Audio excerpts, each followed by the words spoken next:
Ողջույն ժողովուրդ ջան, այսօր BDG հերթական հաղորդումն է ոդքասթի ու մեր այսօրվա հյուրն է Դավիթ Եդիգարյան, ավագ ծրագրավորող ու մարդ, ով շատ բավականին վաղուց խորացել է արհեստական բանականության մեջ ու արդեն պատրաստվում է իր առաջին դասը անցկացնել Business Development Group-ում։ Ողջույն բոլորին։ Մենք իրար հետ Դավիթի հետ անցկացնել ենք հենց vibe coding-ի թեմայով դասընթաց, սովորեցնելու է ուսանողներին ինչպես կառուցել պրոդուկտներ չունենալով միգուցե կոդի գիտելիքներ, հա, ծրագրավորման գիտելիքներ, իսկ եթե մարդիկ ունենան ծրագրավորման գիտելիքներ, նաև իրենց ավելի պլյուս դա կլինի, ճիշտ է։ Շատ ավելի լավ, իհարկե։ Այսօրվա մեր նպատակը մի քիչ ծանոթանանք vibe coding-ի հետ, որովհետև շուկայում ես ուսումնասիրում եմ, իհարկե այսօր առանց դրա այս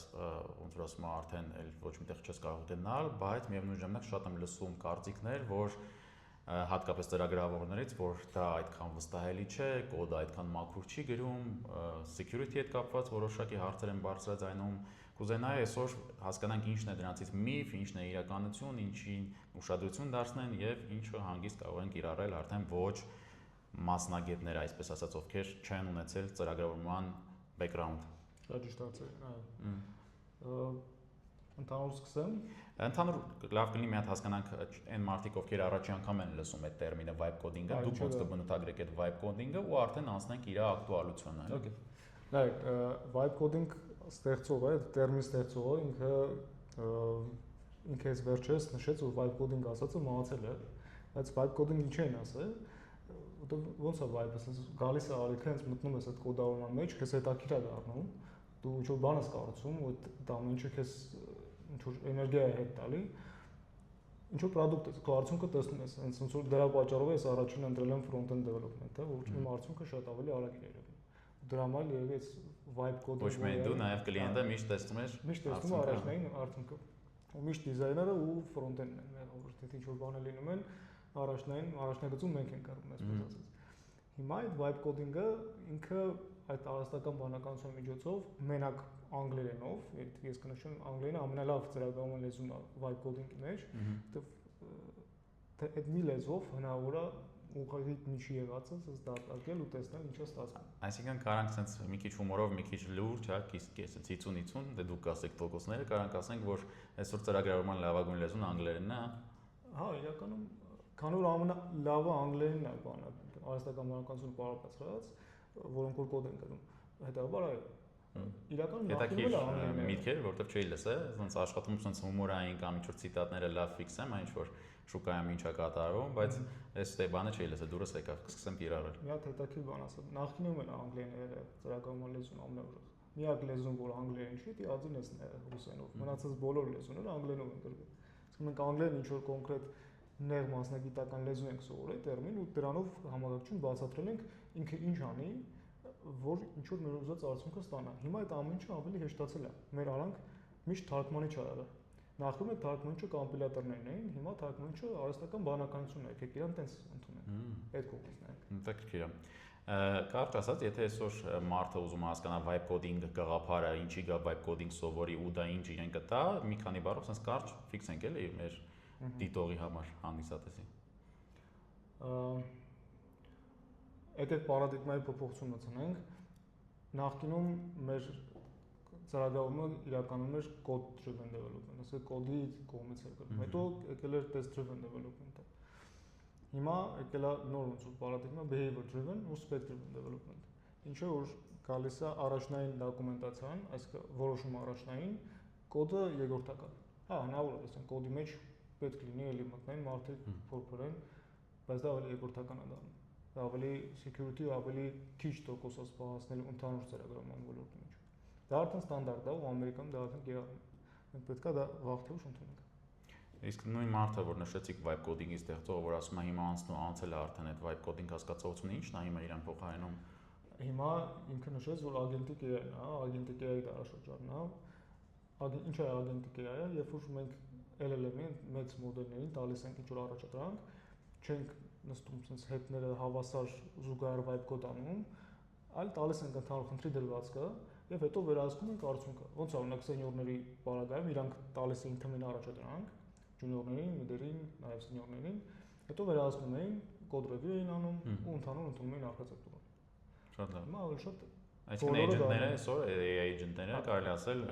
junior mid developer-ներ են, հա։ Այլ այդպես, դաժան անգամ senior, ուղղակի senior, որը որ ինքը որոշում կայացնելու բան չունի, ասում են իմ աշխատանքը տվեք, ես գնամ անեմ։ Միշտ այնպես մտածել եմ, որ հիմա շատ ուրեմն ակտուալ կլինի հենց product manager-ների գործը, հա, իրանք sense ոնց որ լավ, այսպես ասած, գործիք են ունենում իրանց արսենալում, այսպես ասած, որ կարան արդեն միայնակ իմանալով բիզնես նիդերը, հա, կարող են հենց արդեն vibe coding հələ որ ես ասեմ, քանի որ թեման vibe coding-ն է, դրա տակ հələ որ եկեք հասկանանք նաև ինչու՞ չէ agentic այդ ձեր ասած, հա, development-ը, կստացի մեր հենց իդեպ որ մի քիչ կարող է ռուսերեն անգլերեն բառեր ասեմ, ներեք, հա, բանը իդեպ մեր հենց դասընթացի մեջ նաև անպայման ոնց ինչքան գիտեմ շեշտել ենք հենց agentic development-ն է, այսինքն vibe coding եւ ագենտային այդ development-ը երկու ուղղությունն էլ բան ենք անել, հա, դիտարկելու ենք դասընթացի շրջանակներում։ Նայեք, vibe coding ասածը ինքը զուտ անուն ավելի հայտնի է կամ agentic development-ը ու ինքը նախորդ փուլն է, իսկ agentic-ը ավելի հաջորդ փուլն է, այն ստանդարտացումն է, որ արդեն եկել է, ուղղակի դրա մասին շատերը հնարավոր լսած չունեն։ Vibe coding-ը շատ ավելի տարածված տերմին է, դրա համար դրա մասին խոսելը ավելի ճիշտ է ասես։ Ու նաև product-ի մասով էլ նշեմ, իմ ուսանողներից մեկը product էր, ինքը ասաց product manager-ի նկատեք։ Product manager էր, ու իր թիմում լավ չնշեմ ինչ էին անում։ Ինքը ամբողջ process-ը տեղյակ էր արդեն, որ կոդը հավաքել էին, գիտեր ինչ պետք է լինի, ինչ է կլիենտը ուզում, այդ արանքային հատվածը ինքը մենակով հավաքել էր։ Առանց կոդ իմանալու։ Այն ինչ որ չափով շփվել էր ծրագրավորների հետ։ Հետո ինչ գնահատական էր ստացել ծրագրավորների կողմից։ Ցույց էր տվել, ծրագրավորները ասել են, հա, բայց այդ ամեն ինչը մենք դաժան բանով անցել ենք, չէ՞, տակի բոլոր խնդիրները տեսել ենք, նոր ենք եկել դրան, դու այդ ամեն ինչից արդեն տեղյակ էր ոնց աներ, ոնց չաներ։ Եթե իմանաս ոնց անես, ոնց չանես, այդ ամեն ինչը քեզ թույլ է տալի agentic AI-ը շատ լավ աշխատես։ Ընտիր։ Իսկ օրինակ որ ասում եք agentic AI-ը, օրինակ հիմա եկեք հասկանանք, հա, հիմա օրինակ պոպուլյար գործիքներին վերադառնանք AI, հիմա որ կան շուկայում, դա Claude-ն է, դա ChatGPT-ն է, դա Gemini-ն է, դրանք կարանք համարենք հենց ոնց հասկանում եմ agentic AI-ի գործիքները, հա։ Agentic կոչվում են AI-ները, որոնք որ հնարավորություն ունեն ինչ որ թուլեր կանչելու։ Ինչ որ գործողություն անեն համակարգչի վրա, կարան համակարգչի մեյլերը կարան ստուգեն ոչ բոլոր մոդելները, բայց մեծ մոդելների մեծ մասը ունեն այդ հնարավորությունը ու ձեռ չի էլ տա, որ բոլոր ունենան։ Կան մոդելներ, որ մենակ նկար են կարողանում բանան գեներացնել ու իրանց միգուցե պետք չէ այդ agentic AI լինելը։ Բայց agentic AI-ները կարող են կանչել այդ նկարչություն իմացող բաներին, LLM-ներին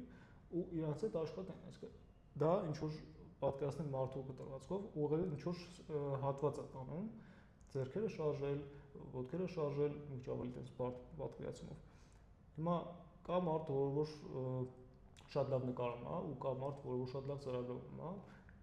դիզայներն ու ֆրոնտ-էնդ դեվելոպերը, իրանք իրար հետ կապող ինչ որ մի հատ օրկեստրատոր կա։ Այդա այդ բանն է, agentic AI-ն է, որ նաև ինքն էլ է հնարավոր ամեն գործ անի։ Հետաքրքիր է։ Ամենայնպես էլի մարդկանց կհետաքրի հիմա, այսինքն նույն այն մարդիկ, ովքեր նույն cloud code-ով են develop անում, դրանք կարելի ասել օգտագործում են հենց այդ գաղափարը, agentic AI-ը։ Հա,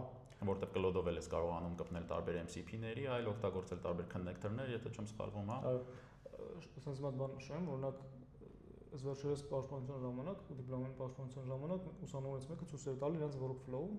ու իրենց workflow-ի մեջ այնքան տարբեր տարատեսակ tool-եր կային, որոնք իրանք էին կապում, այսինքն մարդն էր մեջտեղում ու կապում էր բոլոր tool-երը իրար ու որոնցից մի մասի գործառույթը հնարավոր էր cloud-ով ավտոմատացնել, այսինքն հենց cloud-ը ինքը իրանով կարողանում էր անել, plus կարողանում էր MCP-ով կապնվել մնացած tool-երին, մենակ cloud-ը մեջտեղում լինելով հնարավոր է ամբողջ workflow-ն փակել ու մարդը մենակ cloud-ի միջոցով կարողանում էր ամբողջ workflow-ն, այսինքն 10 tool չօգտագործելու փոխարեն մենակ cloud-ը օգտագործեր ու ամբողջ workflow ինքը մի cloud-ով, մի chat-ով, ինտերֆեյսով կառավարեր։ Հետաքրքիր է, այդտեղ ուղղակի ինձ հետաքրքիր է, որ skill-ը կարանք անվանենք, այդտեղ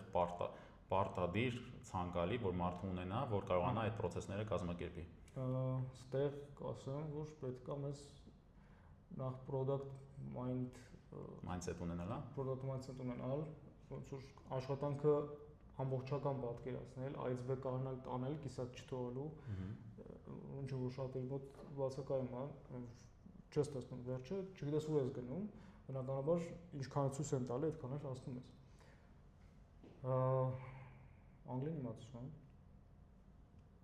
Այստեղ ասեմ, որ ռուսերենը վել բաց չի։ Ռուսերենը։ Բայց հա, իհարկե անգլերեն, ցանկալեն, նույնիսկ հայերենով բավականին շփվել հետևելնում է։ Բայց եթե ուզում ես դառնաս vibe coder, երևի все-таки պետք է մի քիչ անգլերեն ուզես։ Գաղտնիք ասեմ, դրանք օգտագործում են թոքենայզերներ, որ ինչ լեզվով գրում ես, ինքը վերածում է բաների, թոքենների ու անգլերենը ամենաէժանն է նստում։ Իսկ անգլերեն input-ն ու output-ը ամենաէժանն է։ Հարց չկա, կարաս հայերեն անես, բայց հայերեն կողա շատ թանկ է նստել։ Հա, հասկանալի։ Ուզում ասի Դավիթը, հա, որտեղ մենք տոկեններով ենք շփվում, հա, այսպես ասած, Claude-ի հետ օրինակ նույն կամ կլինի կոդեքսը, հա, նույն ChatGPT գործիքը, այնտեղ ինչքան ավելի քիչ գրես, ինչքան ավելի ոնց ասած այդ իմանից դերակ չի անգլերեն եթե գրես, ավելի քիչ տոկեններ է ինքը վերցնում։ Վերջերս կարդում էի, որ նաև երբ որ AI-ին ինչ-որ PDF-ներ ես տալիս, հա, ինքը մտնում է այդ ավելի շատ տոկեններ է ծախսում այդ ամեն ինչը կարդալու համար, PDF-ը կարդալու, նաև եթե չեմ սխալվում, երբ որ գնում է ամեն անգամ այսինքն երբ որ դու իրան ինչ-որ prompt ես տալիս, ինքը գնում է ամբողջ կոնտեքստը վերցնում է, նոր գալիս քեզ պատասխանում է, տեղել ինչ-որ live hack-ներ կան, հա, ոնց ճիշտ prompt տաս, որ ինքը չգնա ամեն անգամ քեզ պատասխանելուց ամբողջ կոնտեքստը նայի, չգիտեմ, ավելի լավ հիշի, այդտեղ դու իմ ավելի պրոֆեսիոնալ վստահ եմ կբացատրես, բայց փաստորեն ինչ-որ live hack-ներ կան, որ այդ live hack-ները մարդը իմանալով շատ ավելի ռեսուրսներ կխնայի ու շատ ավելի որակյալ բաներ կսկսի ստանալ։ Մնացած բան ասեմ, այդ live hack-ների մասով, օրինակ նախկինում լավ prompt գրելն էր, չէ՞։ Ոնց գրենք, այդպես կարճ գրենք։ Իրականում ինքը հիմա էլ է աշխատում, բայց այն live hack-ները, որ հնարավոր են ավտոմատացնել կամ նաև ներառալ, որ օրինակ նույն Claude-ը ինքը իր միջից այդ ամեն ինչ անի, մարդը ոչ մի բան չանի, ինքը ուղղակի գրի, Claude-ը այնքան խելացի գտնի, որ այդ ամեն ինչ ինքը կազմակերպի, քեշավորի այնտեղ,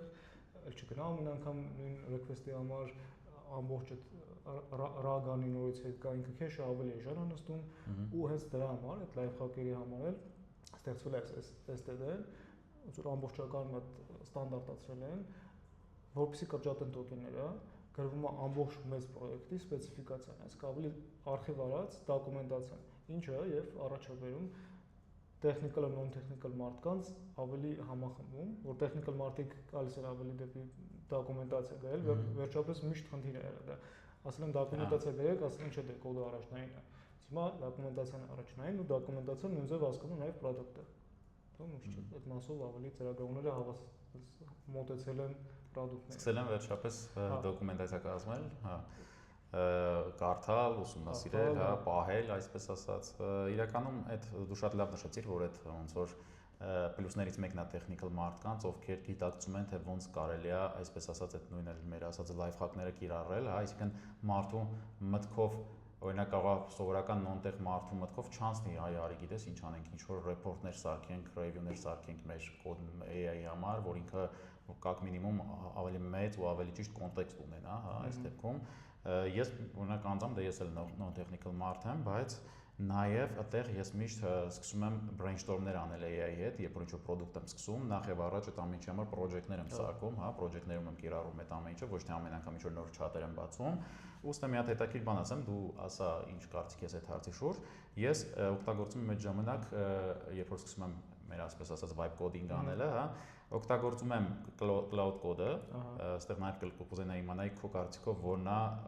այդ agentic AI-ի vibe coding-ի լավագույն գործիքները, որով դու ես աշխատում, այսինքն գիտենք որ շուկայում շատ կա, հեսա դրան անդրադառնանք, բայց ավարտեմ խոսքս, ես cloud code-ով երբ որ անում եմ development product-ների, նաև օգտագործում եմ ChatGPT ու ChatGPT-ին օգտագործում եմ n-ին բացի տեղը, որ ես ունեմ այդ technical բացը, փորձում եմ ChatGPT-ով լրացնել, այսինքն միշտ իրենց իրար հետ խոսացնում եմ ու ինքը այն հարցերը, որտեղ ես չէի ֆայմում է ChatGPT-ին իրան ասի սպասիելը։ Այստեղ ինչ կասեք այդ տակտիկայի, այդ life hack-ի մասին ու շատ ճիշտ է։ Իրականում էլի եմ լսել, որ non-technical մարդիկ, ովքեր ուզում են Claude-ի հետ շփվել, ChatGPT-ի օգնությամբ են շփվում, ոնց են երկու իրավաբաններ, որ վարձում ես, մեկին վարձում ես, որ նույնիսկ կարողանա վերահսկել, դու ընթացքում զուտ process-ն ես վերահսկում։ Բայց նույն բանը հնարավոր անել նաև Claude-ով։ Դու կարող ես առանձին chat բացես, chat-ի մեջ խոսած Claude-ին ասես, sense բան եմ անում, ուղղակի այն project-ի մեջ Claude-ի հետ որ խոսում ես, ինքը արդեն կոնտեքստը ունի project-ը, ինքը արդեն ստեղծարարն է։ Բայց դու կարող ես մոտ առանձին agent պահես, նույն ChatGPT-ին որ պահում ես, դու իրան պահում ես որպես QA, որպես high level architect, ով այդ ամեն ինչից հասկանում է ու կողքից անում։ Ինքը այդտեղ ոնց որ արած ոչ մի բան չունի, ինքը ուղղակի որպես քննադատ է։ Երկրորդ կարծիք էլի։ Երկրորդ կարծիք ու առանց կոնտեքստի։ Դա շատ կարևոր է։ Ու ոնց որ նույն chat-ի մեջ դու որ փորձում ես այդ մի անես, այդքան էֆեկտիվ չի լինում։ Բայց հնարավոր է օրինակ sub agentներ օգտագործել ու նույն այդ chat-ի կոնտեքստում, նույն պրոյեկտի մեջ նաև որպես QA օգտագործել, նաև որպես դիզայներ, որպես դիզայների աշխով ոնց կարևոր է, այդ QA աշխով ոնց կարևոր է, այդ ամեն ինչը ոնց է cloud-ի մեջ կա ավտոմատացված skiller-ի տեսքով։ Հա։ Այդտեղ օրինակ ինձ հետաքրքրեց, եկեք ես էլի այստեղ երկու աշխատեցեք, այսինքն փաստորեն sense է ստացվում, լիքը աշխատելու ձևեր կա AI-ի հետ, մեկը մեկից լավ, մեկը ուղղակի տարբեր իրավիճակներում ինչ որ մեկի համար մեկն է comfort, ինչ որ մի դեպքում դա լավ է, մյուս դեպքում վատ։ Օրինակ ես այդ հարցը, որ կոնտեքստ չունի ChatGPT-ին, լուծում եմ նրանով, որ շաբաթական Cloud Code-ին ասում եմ review անում ամբողջ process-ը OMD ֆայլով, հա markdown ֆայլով, տալիս եմ ChatGPT-ին, ինքը միշտ ոնց որ փորձում է այդպես տեղյակ լինել, բայց ինձ շատ դուր եկավ նաև ձեր sub-agent-ների լուծումը, որից էլի տեղյակ եմ, բայց այդտենց ես չեմ աշխատում, օրինակ ինձ հետաքրքիր կարանք այդտեղ մի քիչ մանրամասն խոսանք, այսինքն ես Cloud Code-ով ունեմ պրոյեկտ, որտեղ գործ եմ անում, հա։ Այ sub-agent-ները աշխատացնել այդտեղ մի քիչ եթե ինչքան հնարավոր է մանրամասն կարանք, պատմեք ոնց է այդ process-ը արվում։ Cloud Code-ը իր կայքի մեջ էլ նշում է, որ ինքը ունի աշխատանքի 4 տարբերակ։ Մեկը մի հատ ագենտով, մեկը sub-agent-ների կիրառությամբ, sub-agent-ները ոնց որ parallel programming-ի մեջ, երբ որ տարբեր processor-ների մեջ մենք բաժանում ենք մի աշխատանքը, որ զուգահեռ եթե մեկը մյուսի հետ կախված չի, կարող են զուգահեռ իրանք առաջ գնան, վերջում իրենց արդյունքը տան վերջնական ստուգողին։ Կամ orchestrator-ին, որ orchestrator-ը վերջում ասի, այսինքն ամեն ինչ ստուգեցինք, ռեզուլտատը էս է։ Կամ ստուգողը հենց մարդը լինի։ Դա sub-agent-ները։ Կա նաև team, agent-ների team, երբ որ մի orchestrator-ը, այսինքն chat-ի գլխավոր մոդելը ինքն է որոշում, որ task-ի համար, հնարավոր նաև նույն task-ի համար տարբեր agent-ներ սարքի, բայց նույն մասնագիտությամբ, օրինակ ոնց թեմերի մեջ կան front-end developer-ներ, որոնք որ 3-ն են, back-end developer-ներ, որոնք որ 2-ն են, մեկը բազայի մասով մասնագետ, մեկը այդ middleware-ի մասով մասնագետ ու այդ ամեն ինչը անում է orchestrator-ը։ Այսինքն orchestrator խելացի ինչ որ մեկն է, որ այդ բոլորին կառավարում է, ու նաև կա մի հատ workflow process, որ ինչ որ մի բան կարելի է ավտոմատացնել, ինչ որ ընդհանուր մի հատ pull request-ի ստուգման process լինի, որ ինքը նույն ձևը տեղ ունենում, այդ ամեն process-ը հնարավոր է նկարագրել, տալ տակ ինչա կատարվում, զուտ իմանալ ինչա լինել, վերջնական արդյունքն է մեզ կարևոր։ ಸೊ մեզ վերջնական արդյունքն է կարևոր այս ամեն ինչի մեջ։ Մեզ կարևոր չի ով ինչ անում, բայց դրա մասին իմանալ կարևոր է, ով ինչ գործողություն ունի այնտեղ։ Շատ հետաքրքիր է։ Ակնհայտ է շատ իմ դուրը գալիս է որպես sense ոնց որ մասնագետով փորձում այդ ամեն ինչը կիրառի, շատ պրոֆեսիոնալ է ու շատ ոնց որ ցանկալի է ձեր ասած նկարագրածը։ Ես ուղղակի միշտ նաև սիրել եմ նախ հիմա որպես մեր ոդքասթի հանդիսատեսը կարող է չի ուզում $200-300 ծախսի, այդտեղ իմ կարծիքով շատ մինչև ձեր ներկայացրածին անցնելը, օրինակ ես երբ որ օգտագործում, ես էլ հիմա շատ գումարներ նենց AI-ին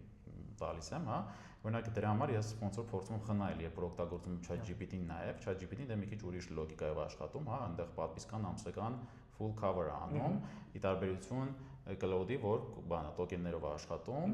այդտեղ ես ոնց որ փորձում եմ նաև ChatGPT-ին խառնել այդ թեմայի մեջ ու այդ ամբողջ մտածելու process-ը անում է ChatGPT-ին, իսկ Cloud-ը այստեղ մենակ կատարող է։ Ինչ կասեք։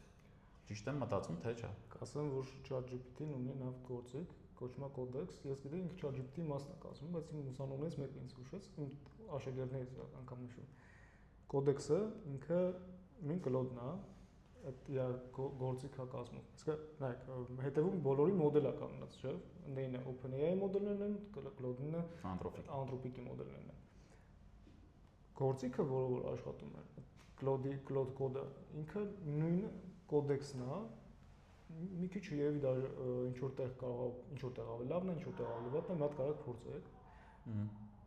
Ինքն էլ նույն ձև կարող է MCP-ներով կապնվի, ինքն էլ է կարող ագենտներ կանչի ու ինքն էլ է լիմիտով։ Ի տարբերություն ChatGPT-ի, որ անսահման է, որտեղ ինքը գիտի ոնց կառավարի։ Այնտեղ կա լիմիտ նույն ձև հիմ ժամանած ոնց որ Cloud-ի մեջ։ Ու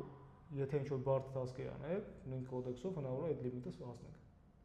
Հասկանալի է։ Հասկանալի է լրիվ, անու կոդեքսի հետ կապված շատ լավ շեշտեցիք։ Մենք այդ լավ է, որ շուկայում կան տարբեր խաղացողներ ու կարելի է ընտրության հնարավորություն ունենք, բայց ես այստեղ հետաքրքիր բան էլ ասեմ, ինչու եմ ես օրինակ Cloud-ը ընտրել, հա, այլ ոչ թե ChatGPT կոդեքսը, նախ Cloud-ը առաջինը դուրս եկավ ու ես արդեն հարմարվեցի Cloud-ին, բայց Cloud Code-ին, բայց նաև Cloud-ը տալիս է այլ գործիքակազմ էլ, հա, օրինակ Cloud Design-ը,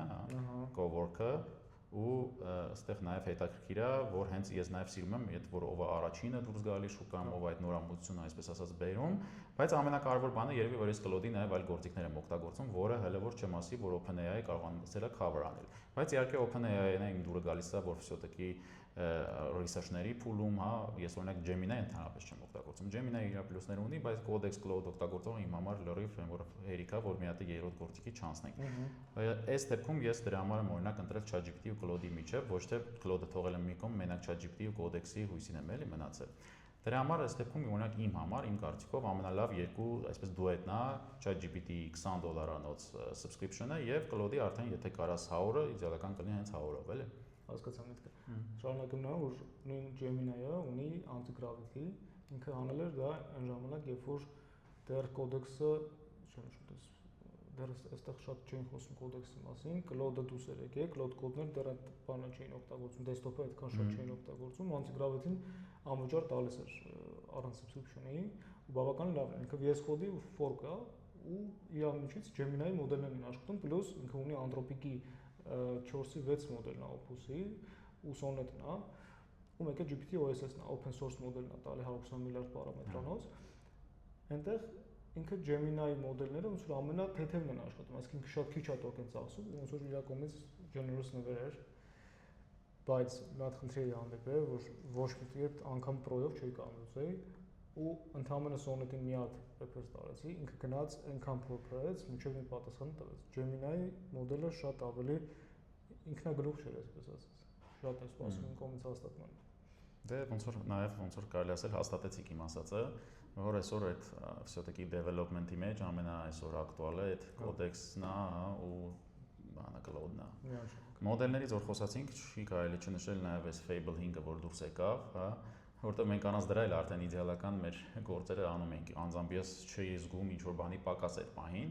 ու հիմա էլ դուրս է գալի մի հատ գործիք, որը շատ ավելի հզոր է, open բան Sonnet 4.8-ից, հա, եթե չեմ սխալվում։ Opus-ի 4.8-ից, հա։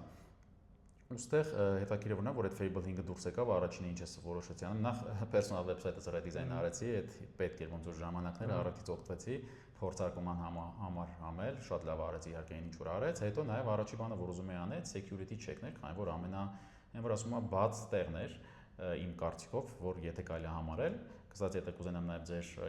բանը կարծիքը լսեմ security հետ կապված, դրա մյուս թեման դրան անցնենք, բայց դե ուզում եմ ասել, որ շատ էին գովացել, հա, Fable 5-ը, որ ինքը շատ լավ նախ համ կարա ջարդի եւ հակառակը կարա շատ լավ ոնց որ պաշտպանություն ստեղծի։ Առաջին բանը ինչ որ արեցի այդ պաշտպանությունն է ուզում ստուգեին պրոյեկտների, այն էլ անդադ գցում էր մի մոդել ցածրի վրա, ուտեղ ոնց որ մի քիչ հիասթափեցի, բայց արդեն brainstorming-ների համար, հա, Fable-ը դե իրականում իդեալական բան էր, շատ լավ կարծիքներ, շատ լավ խորհուրդներ ինձ տվեց, թե ոնց կարելի է զարգացնել բիզնեսները, պրոյեկտները, բացերը, այս անգամ security չէ, այ հենց business thinking այսպես բացերը, էլի, հա, շատ լավ օգնեց արդեն։ Դուք հացրել եք բզբզակ Fable 5-ը։ Ես ինձ առաջ բանը, ես եմ security-ն արել, որովհետև մեր մոտ կար sense գործառույթ, երբ որ Mythos level ինչ-որ մոդել լինի, ու Fable-ը ինքը Mythos level մոդել է, առաջինը security check անենք, տենենք ինչ բացեր ունենք, բայց նշեմ, որ նախկինում ես security check-եր անում էի, միշտ անդադ Opus-ով անում էի, ու հենց ի սկզբանե արխիտեկտուրան այնպես էր գծած, որ security բաց չլինի, ընթացքային միշտ արվել է ու Fable-ը արեց, ասաց, ընդհանուր ամեն ինչ ոնց որ թե նորմալ է, բայց ինձանից բավականին տոկեն տարվել, այդ ամբողջ պրոյեկտից դուկել է, դրա համար էլ շատ ավելի էժանացնում, երբ որ դու ինչ-որ բան պետք է անես հիմա, որ technical debt չկուտակի, technical debt-ը ոնց որ տեխնիկական եւ security պարտքերն են, որոնք որ ընթացքում չունես, հետո այնքան է կուտակվելու, պատկերացեք տունը կեղտոտ մնա, այնքան կեղտոտվի, որ միանգամից չկարողանաս մաքրես կամ վարկը։ Եթե ամեն օր ես մաքրում, ամեն ինչը թեթև է դառնում, հետո մի անգամ արդեն շատ ավելի դժվար կլինի այդ ամեն ինչը։ Կամ որ ընթացքում ես հանգստանում, շատ չես օգնում։ Իհարկե այդ բանը, երբ որ վերջանում է տոկենները, նստած սպասում ես, եթե օրեկանն է վերջանում կամ շաբաթական է, եթե հանգարց շուտ է ավարտվում, նստում ես, ասում ես, դե ես 2 օր անգործեմ, հանգստանում եմ, մինչև տոկենները գա։ Ինտերնետը տարել են, այդպես վիճակը է։ Հետաքրքիր ժամանակներ ենք ապրում, ինչ խոսք։ Security մասով ասեցիք, ընդհանուր առմամբ կարելի ասել ամեն ինչ քննարկեցինք, ինչ որ այսօր նպատակ ենք դրել, վստահ եմ, որ այս ամեն ինչը շատ ավելի մանրամասն արդեն դասի ժամանակ ովքեր հաճախ են ձեր մոտ դասի կքննարկեք, ու արդեն բոլորը կկարողանան ոնց որ vibe coding անել, այսպես ասած AI product development, հա։ Ամենայնպես ես կուզենայի ոնց որ ավարտելուն գնայինք, բայց մինչև ավարտելը կուզենայի 1-2 sense use case-եր իրար հետ fix-էինք, թե вообще մարդիկ այս ամեն ինչը սովորելով ինչեր կարան անեն։ Այսինքն թեպետ ամեն ինչ ասենց լսողը, այս նույնիսկ podcast լսողը вообще ինտերնետ մտնող մարդ արդեն պետք է հասկանար, բայց կուզենայի նաև ինչ որ use case-եր իրար հետ fix-էինք, թե օրինակ ես կարամ սկսեմ, որ մարդը որ ունի, չգիտեմ, օրինակ ինչ որ տուրիստական կամպանիա, շատ հեշտ կարա տուրիստական կամպանիայի շատ ուժեղ սայթ սարքի, ու երևի լուբոյ բիզնես այսօր կարա արդեն իր կայքը սարքի, շատ հեշտ, ինչ որ use case-եր ձեր մտքով էլ եթե անցնում է։ Շատ ճիշտ եք նշում, ես օրինակ շատ եմ հետևում մնացած արտասահմանյան լուրերին, թե ինչ use case-եր ընդհանրապես կա, որովհետև mindset-ը դրանից բացվում է, ու այն ինչ որ նշում եք, լսել եմ, որ MVP product-ներ, պրոյեկտներ ուղղակի ցույց տալու համար կամ անգամ ինչեւ full աշխատող կայքեր հնարավոր է ստանալ նույն կլոդով ու կոդեքսով, կան նաև դրա համար ավելի լավ պրոյեկտներ, որոնք որ տաշված են no code-ի համար, Replit-ին օրինակ, իրականորեն լսում, ու իր հիմնական գաղափարը ինձ նրան որ մարդիկ կարողանան գան, իրենց միտքը անհատները կարողանան շատ էժանով, շատ համարյա որ չնչին գումարով ստեղծեն իրենց բիզնեսը, տեսնեն մոդելը աշխատում է թե չէ, նոր ներդրում անեն, ներդրում ներգրավեն ու արդեն ծրագրավորների կարիքը երբ որ զգան նոր իրենց դիմեն, որտեղ հակառակ դեպքում էլ հնարավոր է ծրագրավորներ կա, ինչ որ իրագործը անի ու ոչ մի բան չստացվի։ Ճիշտ է։ Այստեղ նաև շեշտեմ մի երկու բան էլ, որ մենք արդեն նույնիսկ մեր BDG վեբսայթն ենք ռեդիզայն անում ամբողջովին AI-ով, շուտով կարծում եմ կհրապարակենք, նաև